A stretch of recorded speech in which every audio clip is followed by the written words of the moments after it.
bonjour tout le monde et bienvenue à l'émission d'après-course du Bulletin GP. Abdou Sal avec vous. On revient sur ce Grand Prix d'Azerbaïdjan. Mon Dieu, que ça a été une course folle, si on peut le dire. Alors, j'accueille avec moi tout de suite quelqu'un qui est en fait passé sur toutes sortes d'émotions. Marc-André Fortin. Salut Marc-André.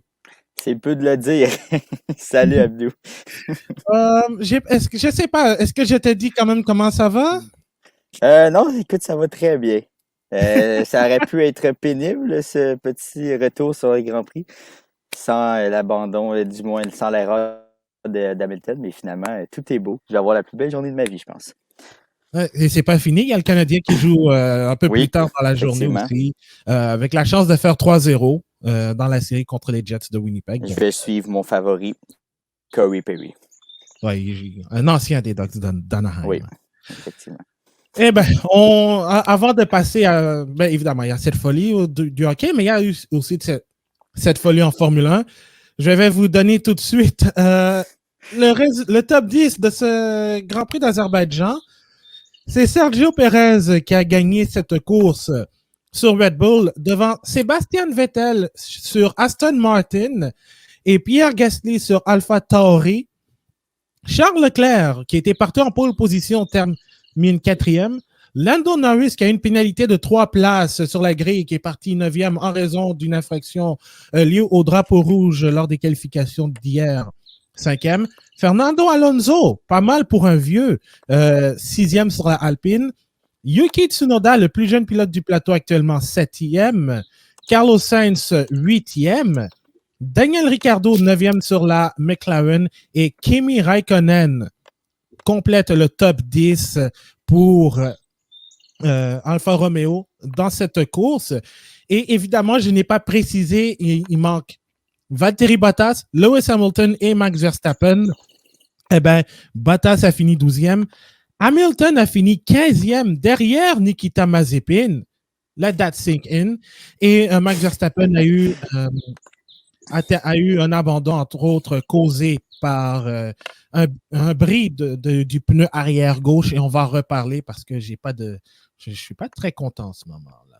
Mais avant de parler de tout ça, on va passer aux évaluations d'après-course. Marc-André, je voudrais avoir les tiennes. Et si jamais vous voulez réagir, vous pouvez le faire dans les commentaires, que ce soit sur Facebook, Twitter ou bien même sur Twitch si vous nous écoutez. Alors, Marc-André, tes évaluations post-Grand Prix. Pour ce qui est du pilote du jour, j'avais un certain dilemme aujourd'hui. J'ai pas réussi à déterminer lequel je voulais mettre en premier, mais Sergio Perez et Sébastien Vettel ont tous les deux eu une course absolument incroyable. Vettel qui a continué de sa lancée à Monaco, qui avait une excellente course et l'a reproduit en fin de semaine. Et que dire de Perez qui est parti 7e, qui a réussi à avoir un bon départ, lui qui partait très loin quand même, qui avait une qualification difficile, a réussi à dépasser 2 adversaires rapidement, dont Charles Leclerc, qui était un membre important à dépasser parce qu'on s'attendait, Charles Leclerc s'attendait à avoir de la difficulté contre ses adversaires derrière, même s'il partait en pole. Et finalement, on a réussi à voir que tout s'est bien passé du côté de Sergio Perez, a terminé avec la victoire. Ça a failli avoir un petit problème à la fin. On a vu que Red Bull lui a rapidement dit d'éteindre le moteur puisqu'il ne voulait pas l'endommager plus qu'il faut. Donc, tout est beau et qui finit bien pour Perez.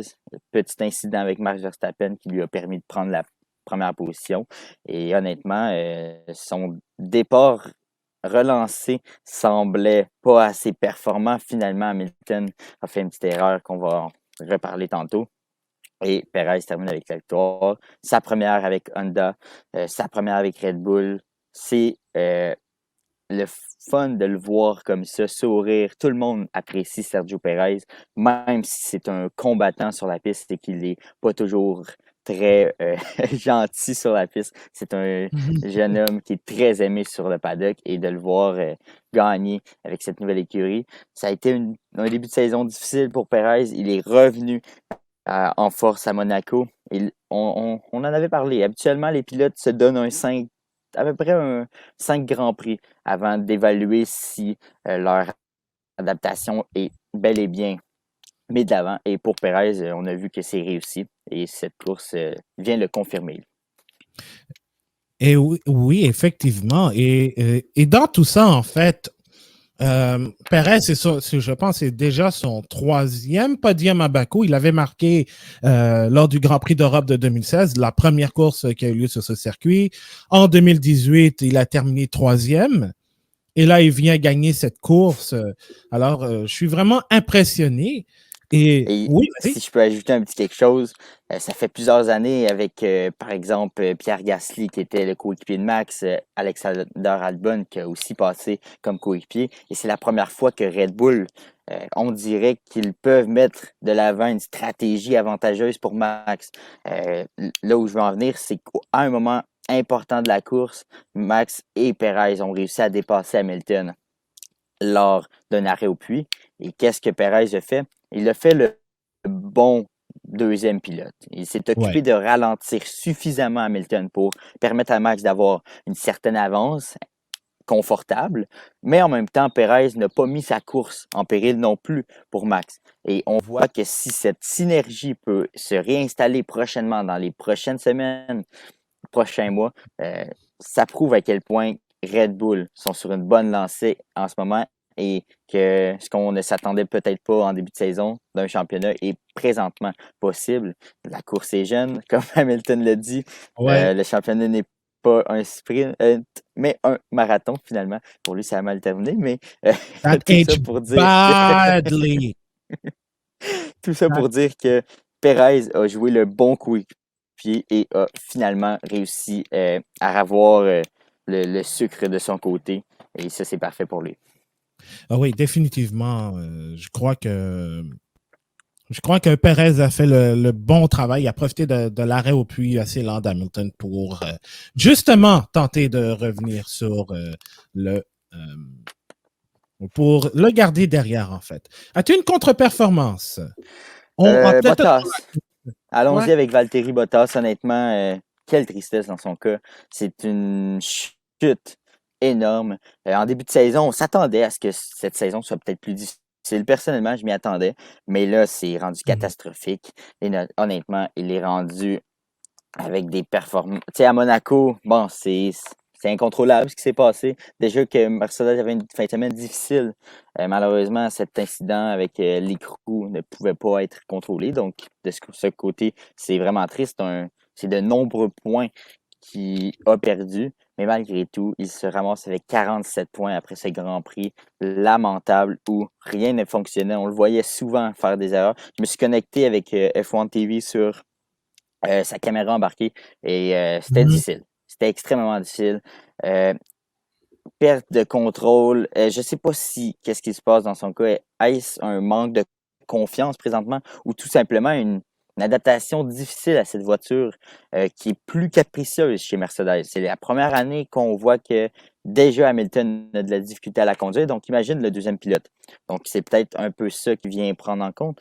Il y a un pilote comme Max Verstappen ou même Sergio Perez qui a déjà connu une Red Bull très instable. Donc, c'est peut-être dans son cas un petit problème d'instabilité de voiture, mais il va devoir se reconcentrer sur son objectif de revenir le Bottas qu'il était. Bon, je pense qu'on voit que c'est peut-être trop tard dans son cas, mais je lui souhaite, écoute, je lui souhaite pas de mal, mais pour moi, c'est pratiquement la fin pour Bottas, tranquillement pas vite. Et si Bottas avait été dans la course aujourd'hui, probablement que Mercedes aurait eu une position différente. Donc, on voit à quel point le deuxième pilote prend une importance dans le classement Ouais. des constructeurs. C'est facile à dire comme ça peut avoir l'air simple, mais dans les dernières années, qui faisait le travail? Hamilton et Bottas. Aujourd'hui, qui fait le travail? Hamilton, avec certaines erreurs, ce qui fait en sorte que Mercedes se retrouve avec 148 points et qui est premier? Red Bull, avec 74 points. C'est ça, c'est 26 points. C'est une avance de 26 points. C'était assez difficile, en fait. Et je dois aussi dire, pendant que tu parlais, Marc-André, je viens de tomber sur une vidéo de la caméra embarquée de Mick Schumacher qui est en train de tenter un dépassement sur son coéquipier Nikita Mazepin et ça a presque mal tourné. Donc, c'est encore un autre cas de Mazepin qui fait un peu n'importe quoi. Donc, je voulais juste amener ça aussi. On a vu aussi, qu'il a perdu le contrôle de sa voiture à quelques reprises durant le Grand Prix. Mazepin qui continue de faire du Mazepin, malheureusement. Et si je peux ajouter peut-être une contre-performance du jour, on va en reparler plus tard, mais je devais donner une petite pincée à Pirelli. Je sais que certains vont les défendre. Je sais que c'est difficile pour un constructeur comme Pirelli de dire aux écuries, regardez, on ne peut pas vous donner une latitude pour faire deux entrées au puits. Mais là, honnêtement, Pirelli avait prévu des longs relais qui ne sont visiblement jamais arrivés, même qui ont mis en danger certains pilotes. Donc, on va en reparler tantôt, mais je devais quand même le mentionner. Et ton moment cocasse? Et mon moment cocasse, c'est au cours de la course. En fait, après l'accident et l'abandon de Max Verstappen, bien sûr, il y a eu le drapeau rouge, donc toutes les voitures se sont dirigées vers la ligne des puits. Et il y a un moment où George Russell voulait s'asseoir, donc il est allé s'asseoir sur le banc de la pit lane d'Aston Martin. Et vous savez probablement, si vous avez suivi un peu l'actualité, il y a plusieurs rumeurs britanniques qui voulaient que George Russell remplace Vettel dans le baquet avec Aston Martin. Et là, Aston Martin ont profité de l'occasion pour tweeter en voulant dire que les rumeurs étaient bonnes. Visiblement, George Russell avait un siège avec Aston Martin. Donc, c'était mon petit moment cocasse. Ils m'ont fait bien rire sur les réseaux sociaux. Et c'est du grand art, là. Honnêtement, le gestionnaire des réseaux sociaux d'Aston Martin mérite une bonne main d'applaudissement parce que c'était vraiment très bon. Visiblement, ce n'est qu'une blague. On va le mettre en contexte pour être sûr, mais c'était marrant. C'était très bon.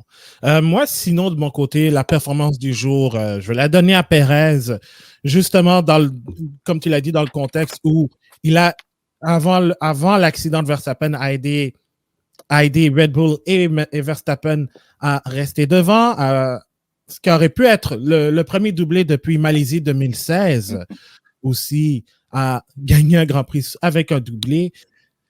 Mais il a été excellent. Sinon, je vais le donner à mention très honorable à Sébastien Vettel aussi. Et puis, on va reparler de Vettel. Quelle course il a connue. Une stratégie qui a fonctionné. Un copier-coller de Monaco. Alors, je trouve que... Et en plus, la relance... My God, excellente, excellente. Un copier-coller, mais j'irais même à dire que la responsabilité de cette bonne performance-là de Vettel est encore plus grande dans les circonstances où il a créé des chances de dépassement. Il l'a profité pour dépasser des adversaires. Donc, non, écoute, Vettel était incroyable. Et on a réentendu un Vettel heureux et content après la course. Et ça me fait chaud au cœur. Ouais, je pense que ça a fait chaud au cœur à toute la communauté F1, en fait. Connaissant le personnage aussi, les difficultés qu'il a connues. Alors, c'est une très bonne nouvelle, en fait. Sinon, ma contre-performance, je vais donner à Mercedes tout court. Bottas, on va en reparler. Hamilton, on va en reparler, mais c'est une contre-performance tout court. Non seulement pour la course, mais pour le week-end aussi. Et mon moment cocasse, c'est pas vraiment un moment cocasse, mais c'est un fail. C'est Williams qui informe très mal Nicolas Latifi, qui lui demande de rentrer au puits, mais il dit stay out, en guise de rester rester en piste. Et en même moment, on voit la remorqueuse qui vient chercher la voiture de Max Verstappen. Alors que la ligne des puits... fois, cocasse est dangereux aussi. Là. Oui. C'est ce qui est à noter aussi. Probablement que les gens sur la piste ne s'attendaient pas à avoir une voiture. Donc, ça aurait pu créer quelque chose de très grave. Heureusement, rien ne s'est produit. Mais je te laisse continuer. Ah oui, non, tu l'as complété en fait. Je pense que il s'est mérité, bon, injustement pour Latifi, mais c'est une pénalité qui est amplement justifiée dans le contexte où il devait rentrer passer par la ligne des puits. Ça a été demandé, ils ne l'ont pas fait. Donc, Williams a vraiment échappé la balle solide. Alors, si vous voulez réagir, n'hésitez pas à nous écrire, à écrire dans les commentaires de là où vous regardez l'émission, que ce soit sur Facebook, sur Twitter ou bien sur Twitch, ou bien même réagir aussi si vous nous écoutez en rediffusion sur YouTube. Marc-André, on va, on va s'énerver un peu. On va parler du gros problème qui a eu lieu. L'accident de Verstappen, certes, mais surtout l'accident de Lance Stroll sur la longue ligne droite. Deux problèmes de pneu arrière gauche, tout avec le pneu dur, le pneu le plus dur des trois composés de Pirelli. Et ça a fini en gros accident à haute vitesse sur le mur de la longue ligne droite. Je pense que Pirelli a besoin d'explications. Personnellement, je l'ai même tweeté, je pense que c'était même on a même eu un peu d'élan de Silverstone 2013 où on a eu vraiment une série de crevaisons causées, je pense, par la température de la piste, mais par aussi la température du pneu. Ironiquement, c'était au même endroit pneu arrière gauche, si je me souviens bien. Je sais pas par où commencer parce que évidemment, je vais lancer la pierre à Pirelli, mais pas tout de suite. On va attendre évidemment les explications, mais c'est ironique que ce soit le même pneu. Est-ce qu'il y a eu des débris plus dans le cas de Verstappen? J'ai l'impression que non, mais toi, je veux avoir ton avis là-dessus. Ben, au moment où on se parle, l'évaluation est très difficile à faire parce qu'on n'a pas toutes les informations, bien sûr. On a des oui-dire, on a ce qu'on a vu présentement, mais à la lueur de ce qu'on a vu, je te dirais que Pirelli, en ce moment, est peut-être en cause. Certains vont les défendre en disant que bon, les écuries veulent toujours faire un seul essai et allongent les tours pour réussir à entrer dans la structure pour avoir un seul entrée au puits et d'éviter les deux qui sont très mal aimés en Formule 1. Et malheureusement, dans ce cas-ci, Pirelli avait donné des indications aux écuries que le pneu dur pouvait rester beau, du moins respectable, dans une durée d'à peu près 40 tours. Et l'accident de Stroll est survenu après 29 tours et l'incident de Verstappen s'est déroulé après uniquement 32 tours. Donc, il y a une corrélation à faire entre les deux. Il y a un problème, visiblement. Les explications viendront. Tous les hommes qui sont aux communications de Pirelli dans les prochaines secondes, prochaines minutes vont probablement sortir dans les médias aussi pour se défendre, mais également donner des réponses parce que c'est dangereux. On voyait aussi dans le cas de Stroll qu'il aurait pu avoir des pilotes derrière. Dans le cas de Verstappen, il y avait Perez et Hamilton qui venaient à grande vitesse aussi. Donc, il n'y a pas seulement le pilote qui est dans la voiture qui était en danger, mais aussi les autres. Et à la vitesse où Max et Stroll allaient, c'est sûr que ça frappe assez solidement. Dans le cas de Max, il allait peut-être un petit peu moins vite parce qu'il était il était très près d'un freinage, mais quand même, je pense que Stroll, par sa réaction, on a vu que ça l'a sonné quand même. Là. Il répétait là, aïe, aïe, aïe, aïe, aïe, aïe. Sortez le drapeau rouge. Exact. Donc, on voyait l'importance d'avoir de bons pneus.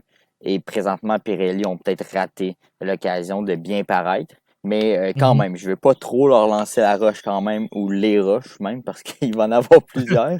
Mais pour l'instant, ils semblent être en cause. Maintenant, on va attendre leurs explications et aussi l'explication de la FIA et de la direction de course qui devrait sortir là, prochainement. Là. On est peut-être un peu tôt pour avoir les réponses, mais ça s'en viendra. Ouais, c'est même beaucoup trop tôt, évidemment, parce que la course vient de se terminer en quelque sorte. Mais j'ai l'impression quand même que, évidemment, je peux pas vraiment blâmer les écuries dans le sens où oui, ils ont opté pour la stratégie, mais c'est selon les recommandations de Exact. Pirelli, avec les données qui ont été enregistrées lors de la deuxième séance d'essai, parce que c'est aux mêmes heures que la qualification et la course. Alors, ça donne une idée aux écuries et aux pilotes de ce qu'il faut utiliser. Et même, il faisait moins chaud. Et il faisait moins chaud. Là, Ce donc, qui est vraiment bizarre. C'est pour ça que cette situation-là est surprenante, parce qu'il faisait moins chaud. Habituellement, les pneus soutiennent mieux la fraîche, tout ce qui est moins. Dès qu'il fait plus froid, habituellement, les pneus tiennent. Donc, c'est vraiment bizarre, mais je te laisse continuer. Qu'est-ce qui te choque le plus là-dedans, Abdou? ben, moi j'ai comme l'impression que il faut pas oublier aussi que Pirelli a mis un train de pneus beaucoup plus tendre que lors de la dernière édition en 2019. Donc, c'était un peu plus facile en 2019, pour les écuries, pour les pilotes, d'aller jusqu'à 40 tours. Puis, ils ont utilisé, c'est le même train de pneus qui a été utilisé à Monaco, si on peut dire. Donc, moi, j'ai l'impression qu'il y a une erreur dans les calculs énorme de la part de Pirelli, parce que je pense pas que, évidemment, il y a quelques pilotes qui ont tenté le coup pour revenir avec la gomme tendre à cause de l'accident de Stroll. Et on a même entendu Charles Leclerc dire que c'est une joke, pourquoi on doit redémarrer la course? Parce que justement, comme s'il y avait un genre de crainte. On a même entendu Mhm. Lando Norris dire qu'il y avait probablement qu'il avait des vibrations, je pense, vibrations au niveau des pneus.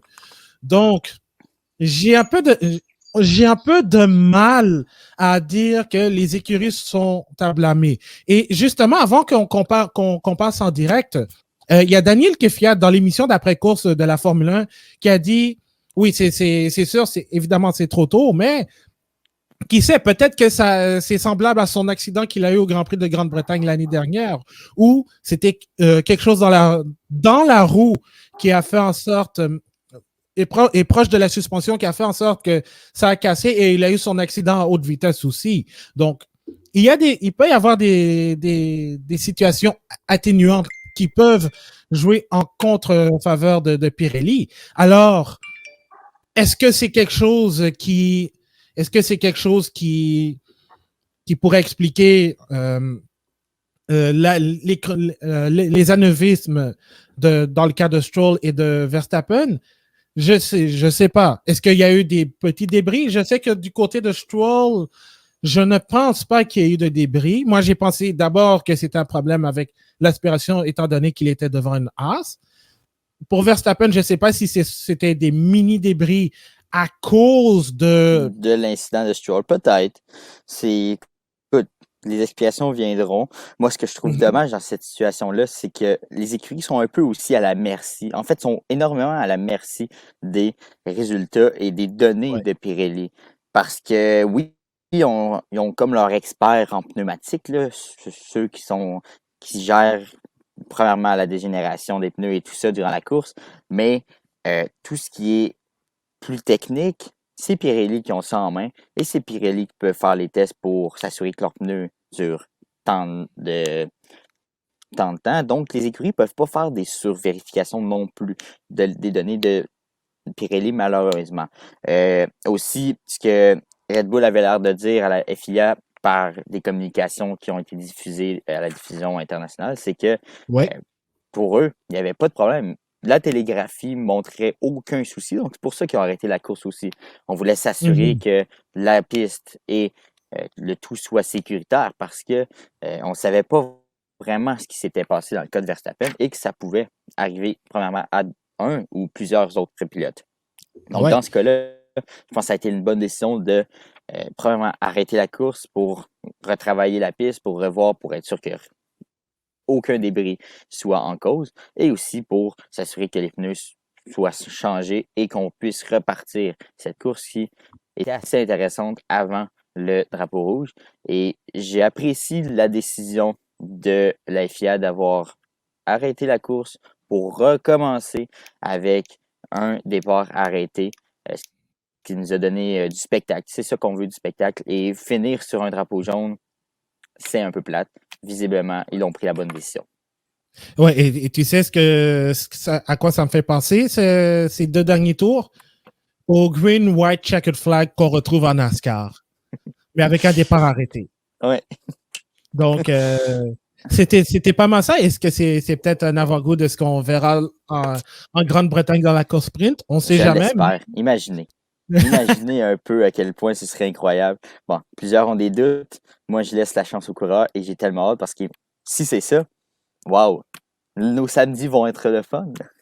Ah oui, je l'espère. Je souhaite que ce soit le cas parce que au moins, comme tu le dis, ça va rendre les samedis plus intéressants aussi. Et parlant de sprint, il y en a un qui a sprinté solide dans le premier virage. Hein?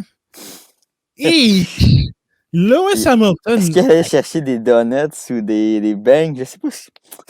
Ben, remarque que cette semaine, je pense que cette semaine, il y avait une journée, c'était la journée internationale des beignes, alors. Ah, bon, peut-être que tout s'explique.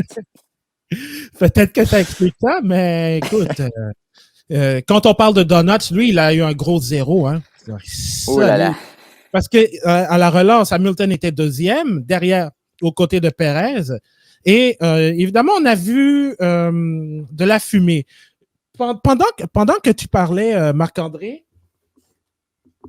il y a eu, je suis tombé sur un tweet. Je suis tombé sur un tweet qui expliquerait aussi la raison pour laquelle Hamilton est parti tout droit. Apparemment, donc, Hamilton dit, est-ce que j'ai le Magic on? Donc, le Magic, ce serait probablement un genre de réglage concernant les freins. Mercedes dit, oui, je pense que tu l'as juste tapé. Hamilton de répondre, je jure que je l'ai switché off. Et Mercedes de répondre, ouais, je pense que tu l'as juste tapé par erreur. Donc, on aurait peut-être une explication. Donc, oui, c'est une erreur d'Hamilton, mais je pense que c'est par inadvertance qu'il a fait cela. Donc, ça a coûté un 18 points solide. Oh, je oui. pense pas qu'il voulait aller chercher la victoire, étant donné que Verstappen n'allait marquer aucun point. Il voulait jouer ses. Il voulait jouer ses cartes. Il voulait avoir les points. Lui, il devait être heureux quand il devait. Ben, bon. Avec une certaine réserve, bien sûr. Bittersweet. Oui, exact. Il voulait s'assurer que Max Verstappen soit correct, mais à partir du moment où tu sais que Max Verstappen est correct, il est sorti de la voiture, il n'y a aucun problème. Lui, il devait festoyer dans son baquet. Il avait une course qui était, bon, difficile, avec toutes les erreurs que son écurie avait fait avec lui, son arrêt raté, avec 4,3 secondes 2,3 secondes de trop qu'habituellement au pluie.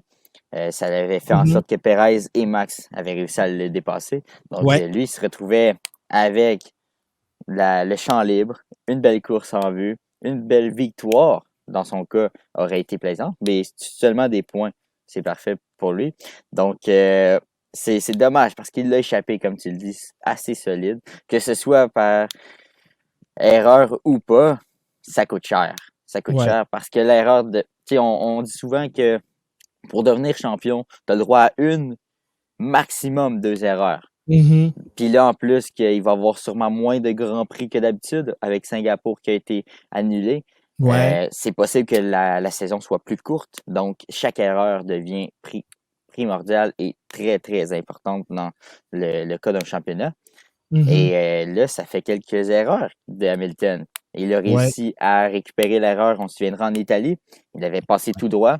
Il était dans le sable, il a réussi à revenir et finalement a réussi à calmer le jeu, comme on dit. Ensuite, on est de retour à Monaco la semaine dernière. Il y a 2 semaines. 2 semaines, oui. Il y a 2 semaines, exactement. Course très difficile dans son cas. Sans faire d'erreur, ça a été difficile de se retrouver 7e, avoir peu de points. Max Verstappen avait pris le devant dans ce championnat. Et aujourd'hui, inacceptable dans le cas de Hamilton de rater ça. Et ça pourrait mené. Bon, là, ils ont encore 5 points de différence. Une chance, le championnat est intact. Mais Mhm. ça aurait pu coûter très cher si Verstappen, qui, lui, n'avait aucun vraiment contrôle sur sa situation. Donc, c'est pas réellement une erreur de Max Verstappen, mais tout simplement la malchance Malchance. dans son cas. Donc, écoute, ça va nous mener à un championnat qui était déjà assez intéressant, mais à un autre niveau, honnêtement. Quelle saison! Quelle saison Ouais, nous allons quelle avoir! saison, ouais. Et pour ajouter aussi, c'est quoi le Magic pour ceux qui se le demandent? C'est juste un réglage sur le volant qui permet en fait de régler en fait la température des freins. Donc, Et Hamilton, dû, là, la mhm, fumée qu'on a vue. ouais. Donc, c'est peut-être quelque chose qu'il a fait quand il essayait de monter les vitesses. Donc, comme on l'a dit, c'est peut-être par inadvertance qu'il l'a fait. Donc, je pense qu'Hamilton, il l'a dit, il se sentait vraiment mal. Donc, Mhm. oui, c'est une erreur capitale, mais je ne pense pas qu'il voulait le faire avec une mauvaise intention ou quoi que ce Et soit. tu sais, Et comme on l'a dit, c'est un champion. Il l'a dit lui-même, c'est un marathon, pas un sprint. Donc, je pense qu'il voulait le faire, mais mhm, c'était juste une petite perte de concentration, si on peut dire. exact. Puis honnêtement, c'est possible. Après un drapeau rouge, c'est habituellement les pilotes sont très concentrés du début à la fin. Là, ça vient un peu chambouler la course, donc c'est sûr que ça peut Mhm. toucher le mental d'un pilote, pardon. Mais honnêtement, ça rend juste le championnat encore plus intéressant. Bon, là, je parle en tant que partisan de Max, donc Ouais, hein? Monsieur sur Instagram me dit qui va gagner le championnat. Seul Max Verstappen est accepté comme réponse. j'ai aussi dit Maspin était une réponse acceptable. Ouais, mais c'est fini. Ben écoute, c'est dans la fin 2021 peut-être. Mais tu sais, comme je l'ai tweeté plus tôt aujourd'hui aussi, tu sais, ça semblait se diriger vers une journée catastrophique pour moi, là, pénible après l'abandon de Max Verstappen. Mais tu sais, ce qui est vrai, c'est que j'étais heureux de voir l'erreur de Lewis Hamilton. Ouais, Je vais l'avouer, là, ouais. ça Ouais. m'a rendu heureux. On va pas te lapider pour ça. Écoute. Je peux comprendre Euh, avec ton chandail Red Bull Racing, Aston Martin, parce ouais, que c'est un vieux. c'est un vieux, mais c'est topique parce que here comes Sebastian Ah, Vettel. Et oui, les Sébastien. transitions, tout était prévu. Eh oui, tout était prévu, hein? Donc, Sébastien Vettel, une belle deuxième place, alors qu'il partait 11e et il est passé à ça de la Q3. Il est parti avec un train de pneus neufs en plus, des pneus tendres, Ouais. et a mené la course temporairement, évidemment, quand tout le monde s'est arrêté. Ça a été un très bon Grand Prix pour Sébastien Vettel. Et finalement, je pense que je suis très content de le dire que on était plusieurs à dire que Vettel était fini et tout. Et là, depuis quelques courses, il revient à sa forme, à la forme au Vettel qu'on connaît. Et aujourd'hui, mon Dieu, comme l'a dit, quelle relance! Mm. Quelle relance pour aller dépasser Charles Leclerc et aller tenter quelque chose sur Pierre Gasly. Et il l'a fait d'ailleurs. Et je pense que ça a été vraiment la meilleure course de Vettel depuis, je te dirais, les 2 dernières saisons, Ouais. 2019 inclus. Ouais. Je pense Et qu'il l'a mérité. il l'a mérité et je pense que ton affirmation par rapport à sa meilleure course dans les 2 dernières années est vraie selon moi parce que c'est pas seulement une victoire qui a été méritée par la stratégie, c'est une victoire où il est allé la chercher avec des dépassements, avec des bonnes positions, des Mhm. possibilités de, réussir à améliorer son sort. Et c'est aussi, j'ai senti un Vettel soulagé. Mhm. Soulagé enfin. Parce que bon, je vais le répéter, ça prenait à peu près 5 courses avant de s'habituer dans une voiture. On a vu déjà que Ricardo commence à tranquillement, pas vite, comprendre un peu sa voiture. Lui a beaucoup plus de misère. Mais je vais revenir sur Sébastien Vettel. Et par Mhm. rapport à lui, on l'a vu soulagé. On semblait euh, qu'il était sur un nuage durant cette course parce qu'il avait du plaisir. Et moi, c'est ce que je voulais qu'il retrouve, c'est le plaisir de conduire. C'est ce qu'il avait un peu perdu avec Ferrari. Et de là, mon ma pensée qu'il allait prendre sa retraite. Je me souviens l'an dernier, c'est ce que je disais. J'avais Mhm. l'impression qu'il allait prendre sa retraite parce que il n'avait plus ses étoiles dans les yeux. Bon, on voit pas ses on voit pas ses yeux quand il course, mais il a l'air détendu. J'ai regardé Ouais, aussi pendant la course sur F1 TV et il conduit normalement, tout semble bien aller. C'est un Vettel que j'apprécie voir comme ça. C'est le Vettel que j'ai connu quand j'ai commencé à regarder la course automobile, la Formule mhm. 1, dans ces grandes années avec Red Bull. C'est ça que je sens en ce moment. Et c'est l'environnement aussi que Aston Martin lui offre, un environnement beaucoup plus détendu, beaucoup plus heureuse, tu sais, pas stressante. Il peut faire sûrement des blagues Ouais, devant les il peut se le médias, tu permettre. sais. Il peut se le permettre maintenant et tu vois il est à un autre niveau pour toutes ces raisons. Et moi, ça me charme. Ça charme les autres aussi qui suivent la Formule 1 parce que c'est comme Ouais. ça qu'on aime voir Sébastien Vettel. Mais et surtout ça, mais aussi le fait que, tu vois, je me souviens, après le Grand Prix de Bahreïn, tout le monde disait, oui, Vettel est fini, mais on disait, oh, ils ont recruté Vettel pour mieux faire paraître Lance Stroll. Parce qu'à un moment donné, après le Grand Prix d'Imola, il avait 100% Stroll avait 100% des points. Mhm. Arrive au Grand Prix du Portugal, bon, ça a été difficile. Là, va marquer à Monaco les premiers points de la saison. En Espagne, il fait très bien aussi. Euh, Finalement, je pense que comme Carlos Sainz avec Ferrari, il s'est très bien adapté, et Sergio Perez avec Red Bull en passant, il s'est très bien adapté à sa nouvelle voiture. Et Mhm. surtout avec le peu de kilométrage qu'il a eu lors des essais hivernaux avec les nombreux problèmes de fiabilité qu'il a connus. C'est finalement, après la 6e ronde, il est il est maintenant à sa place chez Aston Martin. Ça fait du bien de voir ça. Alors, je ne sais pas si les Gerhard Berger, David Coulthard de ce monde, puis je pense à la limite, nous aussi, si je me souviens bien, je ne sais pas si on avait dit des trucs du genre. Non, Ça me on surprendrait. n'avait pas été si dur avec Vettel parce Hmm. que je pense qu'on comprenait la situation actuelle où il devait s'habituer à sa voiture. C'est tellement difficile, c'est tellement précis des Formule 1, c'est minutieux que Mhm.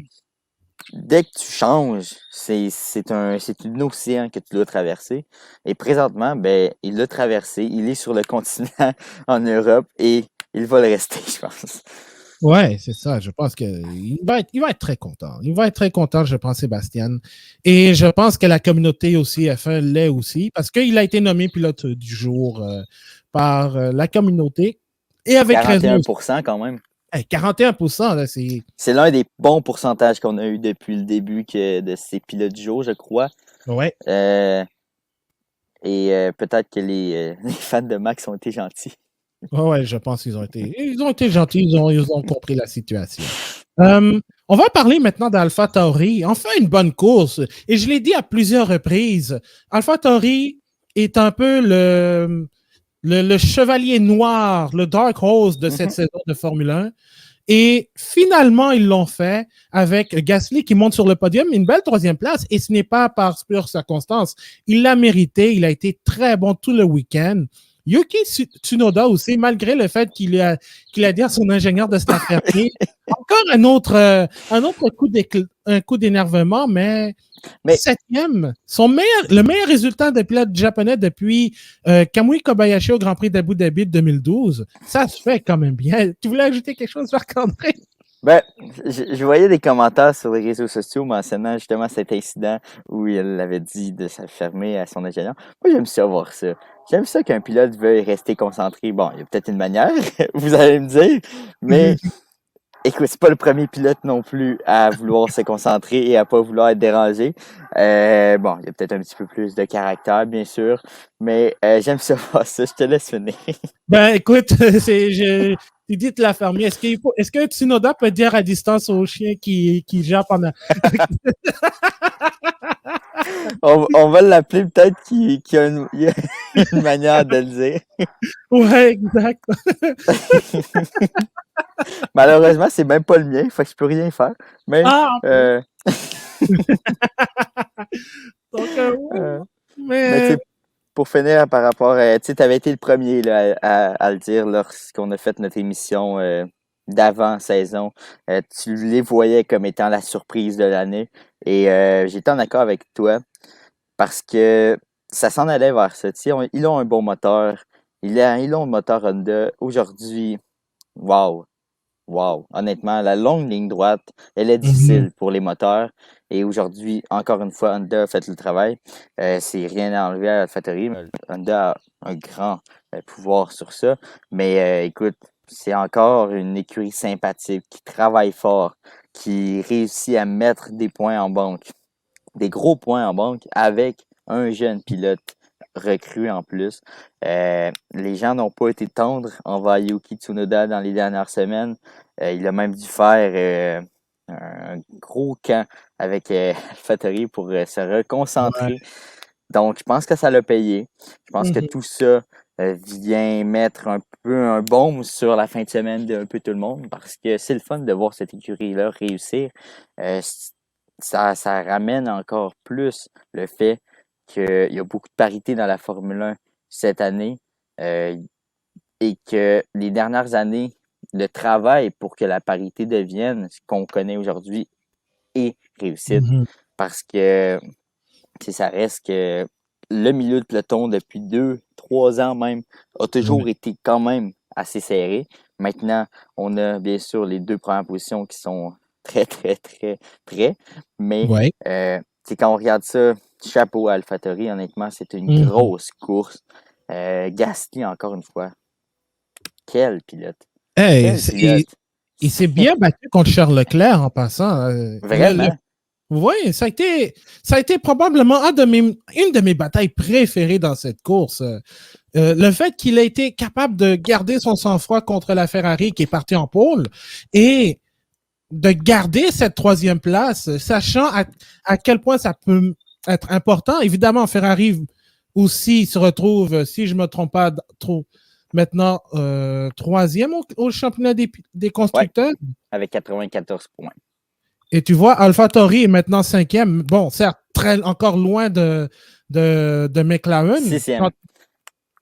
Non, C'est Aston Martin qui est devant AlphaTauri avec 2 points de plus. non, c'est l'inverse. C'est C'est AlphaTauri qui est l'inverse? devant. Ah ouais? Ouais, Ah, ok, moi 39 j'ai le contre contraire sur. Bon, tu vois, ça dit que mon site est mauvais. Ben, écoute, c'est le Écoute, même qui a dit que la course a duré 3h33 alors que ça a duré 2h13. Alors, on ne sait pas. mais tout ça pour dire, tu sais, Tout ça pour AlphaTauri dire, ont fait le travail. c'est ça. Mais tu vois, je pense que ça aurait été plus parce qu'on se souvient, Bahreïn, Gasly a tapé l'arrière de Ricardo. À Imola, Tsunoda, ben, ça a été une erreur complète autant d'AlphaTauri que du côté de Tsunoda qui aurait pu aller chercher des points. Au Portugal aussi, ça a été un peu catastrophique. Au moins, Gasly s'est repris à Monaco avec une course vraiment correcte, passé devant Hamilton. Et là, arrive ici à Bakou avec un podium. Alors, moi, je te dirais, en ce moment-ci, peut-être que on aurait dit qu'AlphaTauri aurait eu quoi, une cinquantaine de points à peu près. Donc, c'est quand même bien, mais Aston Oui, Martin revient tranquillement pas vite. Et n'eût été de l'accident de Stroll, je pense que Aston Martin aurait aussi marqué des points. Mais là, au moins, on a une bataille pour la cinquième place et pour la troisième aussi, on va se le dire. oui, Donc, vraiment. Puis c'est et, ce qu'on aime voir. Puis tu ouais. sais, quand on regarde Gasly aussi, à la fin de la course, je voyais une rencontre. Tu sais, Charles Leclerc est allé voir Gasly, est allé le chercher pour être sûr de pouvoir le féliciter. Puis ça prouve que il y a du respect aussi entre les pilotes. On dirait que c'est une année spéciale où les pilotes ont l'air de bien s'entendre pour une fois. Je sais pas si c'est juste moi. J'ai l'impression qu'il y a une synergie cette année qui est plus spéciale que d'habitude. Ouais, un peu Et plus. ça le prouve que Charles Leclerc voulait tout simplement, regarde, tu m'as battu. Bravo. Ils sont amis quand même. Ils sont amis. Mais tu sais, c'est déjà la base. Ils sont amis parce que ça fait longtemps qu'ils se connaissent puis tout. Mais tu sais, ce que je veux dire, c'est qu'il est allé le chercher. J'aime ça voir ça parce que c'est le respect de deux compétiteurs qui, regarde, t'as été meilleur que moi aujourd'hui. Prochaine fois, ça va être à mon tour. Puis c'est ça. C'est ce que la Formule 1 aujourd'hui, cette année, nous offre. C'est magnifique. Exactement. Et je dois dire, il faut qu'on parle de Fernando Alonso. Not bad for no part. Hey, 6e avec une excellente reprise. Parce qu'évidemment, ça ne nous a pas été montré en direct, mais my God, Alonso a été excellent. Il a été excellent, et on sait, Alonso, c'est un maître pour les départs. Alors, ce qu'il a fait, la stratégie, parce qu'à un moment donné, Alpine n'était pas dans le coup pour aller marquer des points. Et là, il arrive avec une grosse 6e place. Je suis très content personnellement. Je sais que, évidemment, avec Helio Castroneves qui a gagné le Indy 500 à 46 ans la semaine dernière, on disait, ben, là, en Formule 1, ce sont les jeunes qui prennent la place, un peu plus, autant qu'en IndyCar. Mais Alonso a encore montré que à bientôt 40 ans, dans un peu plus d'un mois, il a encore la F1 dans le sang. Quelle relance! Oui. Et il a prouvé que l'expérience pouvait payer encore une fois. Parce que c'est facile à dire encore une fois, mais les départs, c'est une question d'expérience, c'est une question de justesse, de mise en piste qui est rapide, efficace. Et aujourd'hui, il nous a montré qu'il était capable, à un moment qui est tellement charnière dans la course, il restait seulement 2 tours. Donc, nécessairement, la relance devient le moment le plus important de la course. Donc, on a vu qu'il était capable encore une fois d'absorber la pression de devoir bien réussir. Et voilà le résultat aujourd'hui. Il a terminé 6e, a donné des gros points à Alpine alors qu'on ne s'attendait pas du tout à ça. C'était une fin de semaine difficile quand même pour Alpine dans les circonstances. Ocon qui n'a pas terminé la course. Ouais. Donc, non, écoute, félicitations à Alonso encore une fois qui nous a montré qu'il était encore solide, encore capable de nous donner du gros contenu. On en parle aujourd'hui parce qu'il a réussi tout ça. Et parlant de vieux, il y a Kimi Raikkonen qui inscrit son premier point de la saison avec une 10e place. Et évidemment, il a profité un peu d'un genre de contact entre Giovinazzi et je me souviens plus qui exactement pour les dépasser et aller chercher le dernier point disponible. Alors, félicitations à Kimi. Il fait ça pour le plaisir. Oui, il fait ça pour le plaisir. C'est pas habitué pour lui. Quand tu fais ça, quand tu fais quelque chose pour le plaisir et que tu as une petite récompense à la fin, c'est parfait. Ouais. Écoute, et on va passer d'un Finlandais à un autre parce que, oh my God. Aïe. Bottas. Ce Finlandais-là devrait peut-être se diriger vers, tranquillement pas vite, la retraite. Tu parles de qui? De Bottas. De Bottas. Oui. C'est pas moi qui l'ai dit. Non, c'est moi. Je suis très honnête. Mais... Je l'assume à 100%. Mais non, vrai, je fais des blagues, mais vas-y. Mais ouais, évidemment, je le prends pas au sérieux. mais pour vrai, Bottas, de A à Z. Et ça a commencé jeudi, alors qu'il était encore pris à l'aéroport. Son avion était en retard. Il a dû prendre un autre avion un peu plus tard dans la journée. Vendredi, off the pace. Samedi, 10e. Puis dimanche, aujourd'hui. Et en plus, il s'est fait à la relance. Il s'est fait dépasser par 3 ou 4 voitures. Donc... Horrible. Le mot horrible est bien choisi. Parce que... Ouais, vas-y. Il finit devant Hamilton. Ça peut être son cadeau. OK. Mais va-t-il vraiment être choyé de ça? Je pense pas qu'il rentre à son domicile aujourd'hui et il se dit mission accomplie, je suis devant Hamilton. Bon, peut-être. Non, peut-être. Mais tout ça pour dire que sais, Bottas a aussi représenté ce que la fin de semaine de Mercedes devait être. Toto Wolff l'a dit à maintes et maintes reprises depuis jeudi. Ça va être l'un de nos grands prix les plus difficiles parce que la voiture ne semblait pas coopérer. Encore une fois, la voiture semblait complètement dans une zone à part de toutes les autres. Bon, c'est un peu la manière aussi de Mercedes de faire, là. On va pas prendre à la lettre ce que Toto Wolff dit. Il connaît bien ça, là, le gambling, puis il connaît bien ça de mettre les pions aux bons endroits pour tenter de déranger les autres écuries en disant que, hey, vendredi, il disait, je pense que ça va être notre pire qualification depuis Abu Dhabi, non, c'était Singapour 2017. Et ça, honnêtement, c'était une qualification horrible. Ça a été horrible. Je l'ai regardé, c'était hyper horrible.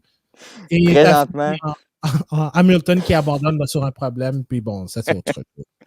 Heureusement, ça n'a pas été le cas. Hamilton a quand même bien performé, mais Bottas a représenté cette fin de semaine difficile par ses ajustements aussi. Tu sais, je l'ai dit tantôt, là, j'ai beaucoup surveillé sur F1 TV en même temps que je regardais la diffusion sur RDS.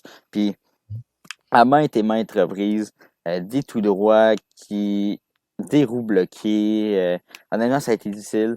Le dernier virage avant la ligne droite, j'ai compté au moins 6 à 6 reprises une mauvaise relance, ce qui est difficile parce que c'est le moment probablement le plus important dans le circuit parce que c'est la longue ligne droite, c'est là que tu dois avoir une belle relance pour avoir ton aire d'aller. Et malheureusement, Bottas n'a pas réussi à le faire correctement.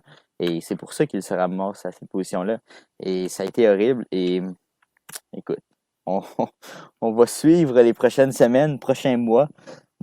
Mais je ne pense pas que ça va s'en aller vers de l'amélioration dans son cas.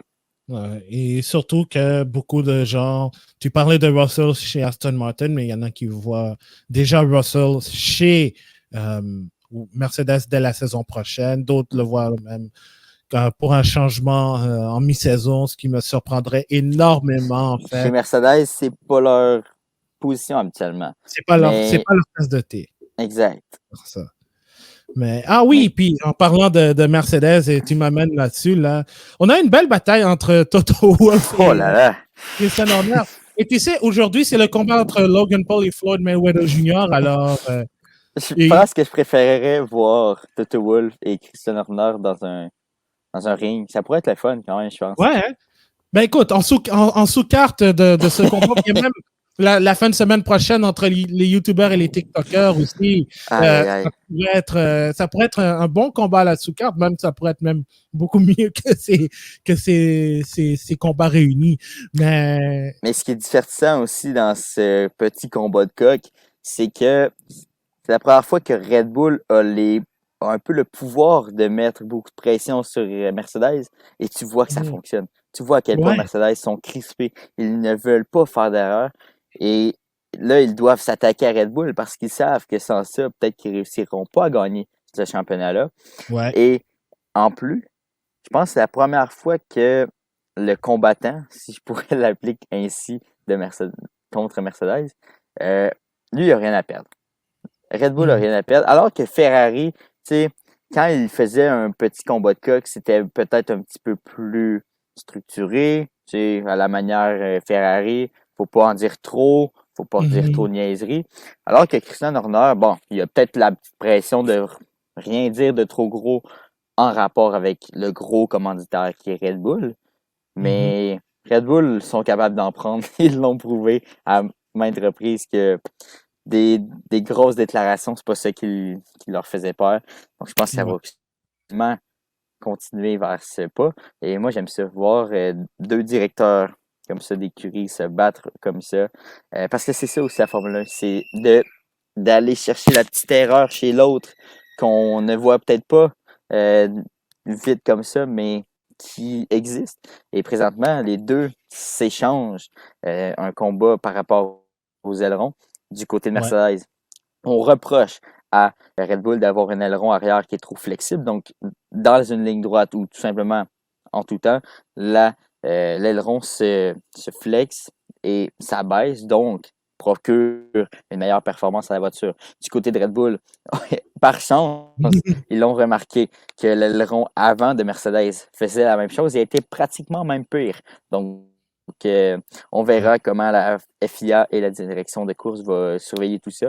En théorie, en France, c'est supposé d'avoir des tests encore plus dites plus importantes Ouais. par rapport aux ailerons, mais on verra. Mais écoute, tu On as verra ça, raison de le oui. mentionner, c'est extraordinaire de voir ça. Ouais, et j'ai entendu quelqu'un crier en arrière, donc je ne sais pas si elle a vu les résultats ou les faits saillants de la course. Donc, Je pense qu'elle peut-être était que heureuse parce que Max est toujours premier. ou parce que ouais, je pense que ça doit être ça probablement. Euh, on va parler de Formule 2. Je vais vous donner les résultats parce qu'il y a eu il y a eu 3 courses de Formule 2 ce week-end. Alors, disons, ça a été une domination plutôt marquée par Yuri Vips qui a gagné la course principale un peu plus tôt ce matin devant Oscar Piastri et Robert Schwartzman. Vips a remporté aussi la 100e course de Formule 2. Lors de la course numéro 2 qui avait lieu après cette longue séance de qualification hier. Il a gagné devant David Beckman, il est allemand en passant, et Yaroun Derivala. Et lors de la course 1 qui avait lieu un peu plus tôt samedi matin, c'est Robert Schwartzman devant Dan Ticktum et Guan Yu. Et en passant, comme Schwartzman, lui, il y en a beaucoup qui ont dit, mais pourquoi Schwartzman a le droit de porter le drapeau de la Russie alors que Nikita Mazepin ne peut pas? Ben, c'est pour faire une histoire courte, c'est à cause de cette histoire d'antidopage où la fédération olympique russe a été prise selon le rapport McLaren. Or, tous ceux qui participent à des championnats du monde, tous les Russes qui participent aux championnats du monde russe ne peuvent pas participer sous le drapeau russe. Or, Nikita Mazepin ne peut pas. Daniil Kvyat, s'il devait remplacer Ocon ou Alonso, ne pourrait pas. Mais Robert Schwartzman, lui, comme ce n'est pas un championnat du monde en tant que tel, la Formule 1 n'est pas un championnat du monde, ben, il peut rouler avec le drapeau de la Russie. Donc, ça explique pourquoi. Et aussi, on voudrait souhaiter un prompt rétablissement à Théo Pourchaire qui a eu un accident lors de la course principale, un accrochage entre Dan Ticktum et Marcus Armstrong. Et on parle d'une fracture au poignet. Alors, on espère qu'il sera de retour pour le Grand Prix de Grande-Bretagne qui aura lieu du 15 au 17 juillet. Alors, prompt rétablissement au jeune vainqueur du Grand Prix de Monaco en Formule 2. Et évidemment, on voudrait aussi offrir nos sincères condoléances à la famille et aux proches de Mansour Ogier, qui est aussi actionnaire depuis les années 80 de McLaren et qui a été entre autres un des actionnaires de TAG, Technique d'avant-garde, les montres, donc qui nous a quittés à l'âge de 68 ans. Alors, c'est ce qui complète en fait cette émission d'après-course du bulletin GP. Marc-André, tu voulais ajouter quelque chose? Oui, ben juste mentionner à quel point j'étais content de voir Yuri Vips de gagner cette petite course. C'est un pilote qui est talentueux, qui est sympathique, qui est bon, mais malheureusement qui aura probablement jamais sa chance en Formule 1 parce qu'il est estonien, ce qui est peu avantageux pour Red Bull. Il est dans le groupe Red Bull, donc c'est pas très avantageux pour lui d'être estonien parce que l'argent n'est pas en Estonie pour Red Bull. Donc probablement qu'il ne fera jamais la Formule 1 en cette raison, par ces raisons. Mais je suis content qu'il réussisse à avoir du succès. C'est un pilote que j'adore et c'est une petite récompense là, pour lui. Ouais, il était même pressenti pour un volant en Formule 1, je pense que c'était quoi, pour la saison 2019 ou 2020. Et bon, il revient en force, le jeune Yuri. Oui. Donc, on verra si la suite peut être positive pour lui. Ce qui m'étonnerait, mais bon, on verra. On verra cela. Alors, c'est tout pour cette émission d'après-course de cette course folle. Évidemment, on va avoir notre top et contre-performance du bulletin GP sur le Grand Prix d'Azerbaïdjan qui sera disponible sur notre site web bulletingp.com. Vous pouvez nous suivre sur Facebook et Twitter ainsi que sur Instagram @le bulletin GP en un seul mot comme c'est écrit sur l'écran. Nous avons aussi un podcast disponible à tous les jeudis, donc vous soyez sur Spotify, Apple Podcast, Google Podcast, Stitcher, TuneIn et autres. Vous pouvez nous écouter. On parle non seulement de la Formule 1, mais aussi d'autres sujets. On va probablement revenir sur cette controverse, Marc-André, concernant les ailerons. Ma tête va exploser. Ça va être le fun. Ça va être le fun, ouais, en tout cas. Ça va être quelque chose. Et notre émission d'après-course est disponible évidemment sur YouTube et après chaque Grand Prix. D'ailleurs, le prochain, ce sera en France, en espérant que la course ne soit pas plate. Écoute, j'ai préparé mon oreiller. Je suis prêt. J'ai préparé mon oreiller. Wow! Alors... Imagine si je peux dormir et voir Max Verstappen gagner. Écoute, moi, je vais avoir probablement ça pour me réveiller aussi. Je pourrais à la place m'acheter quelques bières de microbrasserie pour me garder éveillé aussi. Ouais, c'est peut-être un peu tôt, mais... Beaucoup trop tôt. Il n'est jamais trop tôt pour acheter local. Ouais, ça c'est vrai. Prenez l'exemple de Marc-André, achetez local. Et supportez local aussi. Effectivement. Alors, merci beaucoup d'avoir été là. Je m'appelle Abdoussal et il s'appelle Marc-André Fortin. On continue toujours de rouler avec le bulletin GP. On se retrouve une prochaine fois pour l'émission d'après-course et pour d'autres contenus du bulletin GP. Salut tout le monde. Salut à tous.